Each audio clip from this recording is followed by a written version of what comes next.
Hello, ഞാൻ രശ്മി. അതെ, നമ്മുടെ ഇറാനിയൻ സുപ്രീം ലീഡറായ അലി ഖമീനി മരിച്ചപ്പോൾ നമ്മുടെ ഇറാനിയൻ സ്ത്രീകൾ സന്തോഷിക്കുന്നത് നിങ്ങൾ കണ്ടായിരുന്നോ? സോഷ്യൽ മീഡിയയിലും ന്യൂസിലൊക്കെ. അപ്പം നിങ്ങൾക്ക് തോന്നിയോ, ഈ 87 വയസ്സായ മനുഷ്യൻ മരിച്ചതിന് എന്തിനാണ് ഈ സ്ത്രീകൾ ഇങ്ങനെ സന്തോഷിക്കുന്നതെന്ന്? അങ്ങനെ തോന്നിയെങ്കിൽ അതിൻ്റെ പിന്നിലൊരു കഥയുണ്ട്. ഒരു ദിവസം രാവിലെ എണീക്കുമ്പോൾ നമുക്ക് ഉണ്ടായിരുന്ന ഫ്രീഡം എടുത്തു കളയുമ്പോൾ എങ്ങനെയായിരിക്കും നമുക്ക് ഫീൽ ചെയ്യുക? അത് മനസ്സിലാവണമെങ്കിൽ ഇറാനിയൻ സ്ത്രീകൾ എങ്ങനെ ജീവിച്ചിരുന്നു എന്ന് നമുക്ക് അറിയണം. അപ്പോൾ ഇറാനിയൻ സ്ത്രീകളുടെ ജീവിതം ഞാൻ ഇന്ന് 2 ഫേസിലായിട്ടാണ് എക്സ്പ്ലെയിൻ ചെയ്യാൻ പോകുന്നത്.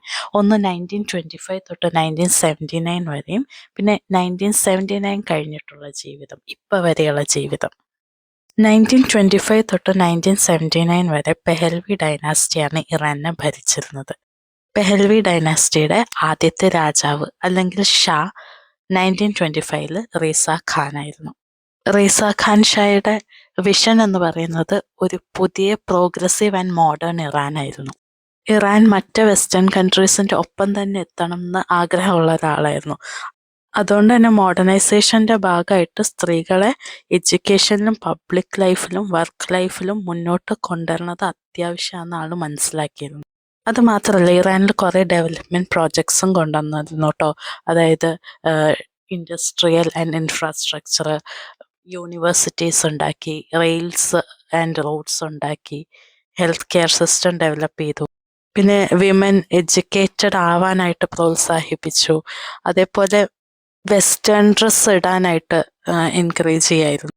ഇത് കേട്ടാൽ നമുക്ക് തോന്നും ഭയങ്കര ലിബറൽ ആയിട്ടുള്ള അല്ലെങ്കിൽ ജനാധിപത്യപരമായിട്ടുള്ള ഭരണമായിരുന്നു. പക്ഷെ അല്ല, ഏകാധിപത്യമായിരുന്നു, ഡിക്റ്റേറ്റർഷിപ്പ് ആയിരുന്നു.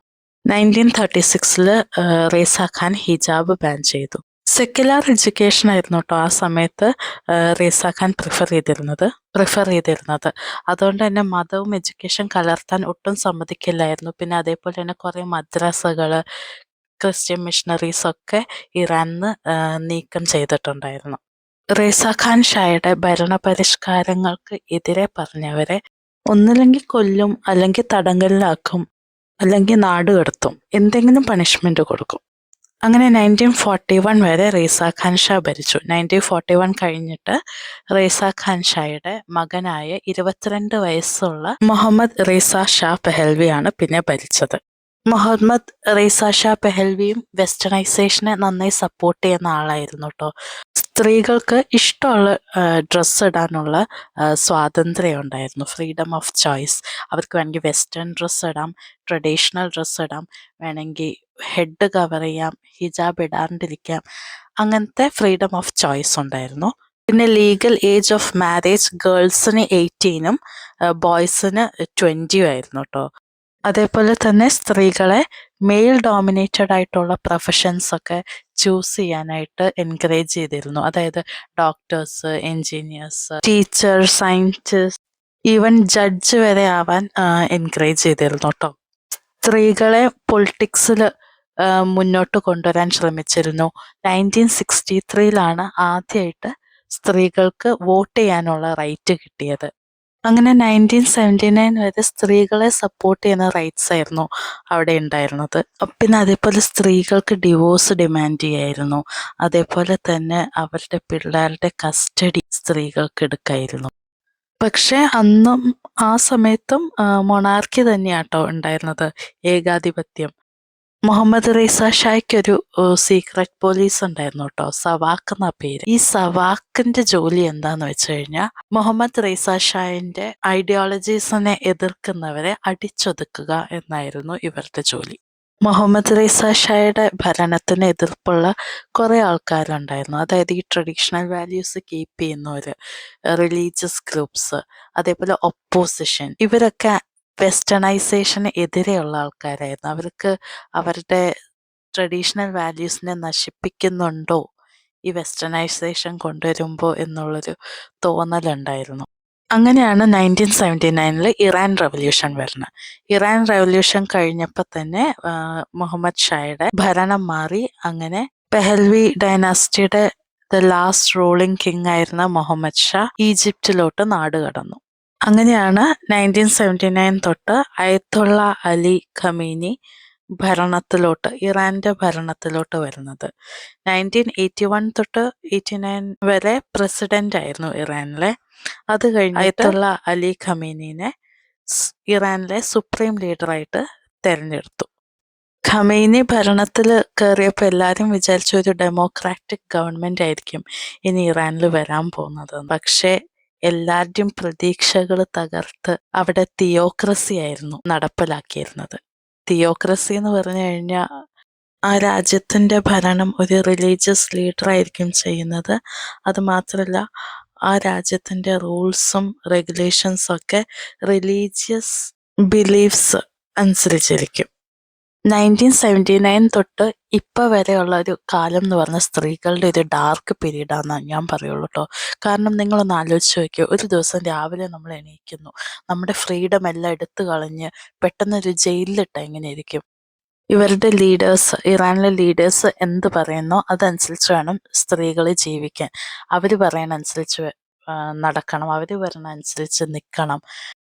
ഇവരുടെ റൂള് വന്ന് ആദ്യത്തെ ദിവസം തന്നെ ഇവരിട്ട റൂൾ എന്തായിരുന്നു എന്നറിയോ? എല്ലാം ഇറാനിയൻ സ്ത്രീകളും തല കവർ ചെയ്തിട്ടേ പുറത്തിറങ്ങാൻ പാടുള്ളൂ. അപ്പൊ ഇത്രയും നാളും സ്ത്രീകൾ മോഡേൺ രീതിയിൽ ജീവിച്ചിരുന്ന സ്ത്രീകളൊക്കെ അവർക്കൊക്കെ എന്തായാലും നമ്മളാണെങ്കിലും ഒന്ന് ചിന്തിച്ചു നോക്കിയോ, ഒരു ഷോക്ക് കിട്ടിയ പോലെ ആയിരിക്കും അല്ലേ? അത് പിന്നെയും സഹിക്കാം. പക്ഷെ ഇത്രയും നാളും ലീഗൽ ഏജ് ഓഫ് മാരേജ് എന്ന് പറഞ്ഞ 18 ആയിരുന്നു. പെട്ടെന്ന് ലീഗൽ ഏജ് ഓഫ് മാരേജ് സ്ത്രീകൾക്ക് 13 ആയി, 13 വയസ്സ്. അതും കൂടാണ്ട് ഇപ്പൊ കോർട്ടിന്റെ സമ്മതം ഉണ്ടെങ്കിൽ സ്ത്രീകളല്ല, പെൺകുട്ടികൾക്ക് അവർക്ക് 9 വയസ്സിലും കല്യാണം കഴിയും. ഒന്ന് ആലോചിച്ച് നോക്കി, എന്തൊരു ഷോക്കായിരിക്കും അതെന്ന്. പക്ഷെ ഒരു കാര്യം ഉണ്ടായിരുന്നു കേട്ടോ, സ്ത്രീകൾക്ക് എഡ്യൂക്കേഷന് അവർ ബാൻ വരുത്തിയിട്ടില്ലായിരുന്നു. അവർക്ക് എഡ്യൂക്കേഷൻ അലൗഡ് ആയിരുന്നു. പക്ഷേ അതിലും ഒരു കണ്ടീഷൻ ഉണ്ട്, മെയിൽ ഡോമിനേറ്റിംഗ് ആയിട്ടുള്ള കോഴ്സസ് അങ്ങനെ സെലക്ട് ചെയ്യാനുള്ള അവകാശമില്ലായിരുന്നു. പിന്നെ പൊളിറ്റിക്സ് ഒന്ന് കംപ്ലീറ്റ് ആയിട്ട് സ്ത്രീകളെ മാറ്റി. പിന്നെ അതേപോലെ ഹൈ പൊസിഷനിൽ ഇരിക്കുന്ന സ്ത്രീകളുണ്ടാവുമല്ലോ, ജോബിൽ വൈറ്റ് കോളർ ജോബ്സ് ഒക്കെ ചെയ്തിരുന്നത്, അവരെയൊക്കെ അതിന്ന് മാറ്റി, അതായത് ജഡ്ജായിരിക്കുന്നവരെ ക്ലർക്കായി മാറ്റുക, അങ്ങനെയൊക്കെ കുറേ കാര്യങ്ങൾ ചെയ്തിട്ടുണ്ടായിരുന്നു കേട്ടോ. പിന്നെ സ്ത്രീകൾക്ക് സൈക്കിൾ ഓടിക്കാൻ പറ്റില്ല പബ്ലിക്ലി. അതേപോലെ തന്നെ സ്ത്രീകൾക്ക് എബ്രോഡ് പോകണമെങ്കിൽ അച്ഛൻ്റെയോ അല്ലെങ്കിൽ ഹസ്ബൻഡിൻ്റെയോ സമ്മതം വേണം ഒരു പാസ്പോർട്ട് എടുക്കണമെങ്കിൽ. പിന്നെ സ്ത്രീകൾക്ക് ഡിവോഴ്സ് ഡിമാൻഡ് ചെയ്യാൻ പറ്റില്ല. പിന്നെ എങ്ങാനും ഡിവോഴ്സ് ആയാൽ, അത് ഡിവോഴ്സ് പറഞ്ഞാൽ ഹസ്ബൻഡിനാണ് ഡിമാൻഡ് ചെയ്യാൻ പറ്റുക. ഡിവോഴ്സ് ചെയ്ത് കഴിഞ്ഞാൽ അവരുടെ കുട്ടികളുടെ കസ്റ്റഡി സ്ത്രീകൾക്ക് വിട്ടുകൊടുക്കില്ല, അച്ഛനാണ് അതിന്റെ അവകാശം. ആ അച്ഛൻ അബ്യൂസീവ് ആണെങ്കിലും. സ്ത്രീകൾക്ക് ഇപ്പൊ ഡാൻസ് ചെയ്യാനോ പാട്ട് പാടാനോ എന്ത് ടാലന്റ് ഉണ്ടെങ്കിലും ഇറാനിൽ ജീവിച്ചിട്ട് ഒരു കാര്യമില്ല, അവിടുന്ന് പുറത്തിറങ്ങിയേ പറ്റുള്ളൂ. കാരണം അത് അവിടെ അലൗഡ് അല്ല.